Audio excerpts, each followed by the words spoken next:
ಎಲ್ಲರಿಗೂ ನಮಸ್ಕಾರ.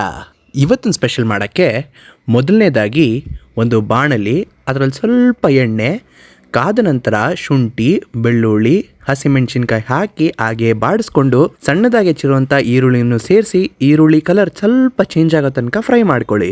ಆಮೇಲೆ ಇದಕ್ಕೆ ಮಟನ್ ಕೈಮಾ, ರುಚಿಗೆ ತಕ್ಕಷ್ಟು ಉಪ್ಪು, ಸ್ವಲ್ಪ ಅರಿಶಿನ ಪುಡಿ ಹಾಕಿ ಮಿಕ್ಸ್ ಮಾಡ್ಕೊಂಡು ಹಾಗೆ ಫ್ರೈ ಮಾಡಿಕೊಂಡು ನೀರೆಲ್ಲ ಚೆನ್ನಾಗಿ ಸುಂಡಿದ ಮೇಲೆ ಖಾರದ ಪುಡಿ, ಗರಂ ಮಸಾಲ ಹಾಕಿ ಹಾಗೆ ಒಂದು ಮಿಕ್ಸ್ ಹೊಡೆದು ಸಣ್ಣದಾಗಿ ಹೆಚ್ಚಿರುವಂಥ ಪುದೀನ, ಕೊತ್ತಂಬರಿ ಸೊಪ್ಪನ್ನ ಹಾಕಿ ಒಂದು ಮಿಕ್ಸ್ ಹೊಡೆದು ಇದನ್ನು ಒಂದು ಬೌಲ್ಗೆ ಟ್ರಾನ್ಸ್ಫರ್ ಮಾಡ್ಕೊಳ್ಳಿ.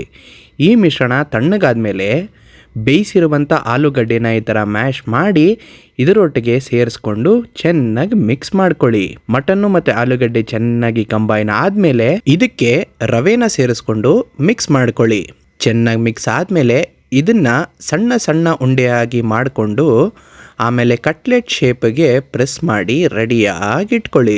ಈಗ ಒಂದು ತವಾ ಅಥವಾ ಪ್ಯಾನ್ ಮೇಲೆ ಸ್ವಲ್ಪ ಬೆಣ್ಣೆ ಹಾಕ್ಕೊಂಡು ನಾವು ಮಿಕ್ಸ್ ಮಾಡ್ಕೊಂಡಿರೋದನ್ನು ಇದ್ರ ಮೇಲೆ ಇಟ್ಟು ಸ್ವಲ್ಪ ಕಲರ್ ಬರೋ ತನಕ ಫ್ರೈ ಮಾಡಿಕೊಂಡ್ರೆ ಮಟನ್ ಕಟ್ಲೆಟ್ ಮಜಾನೇ ಬೇರೆ.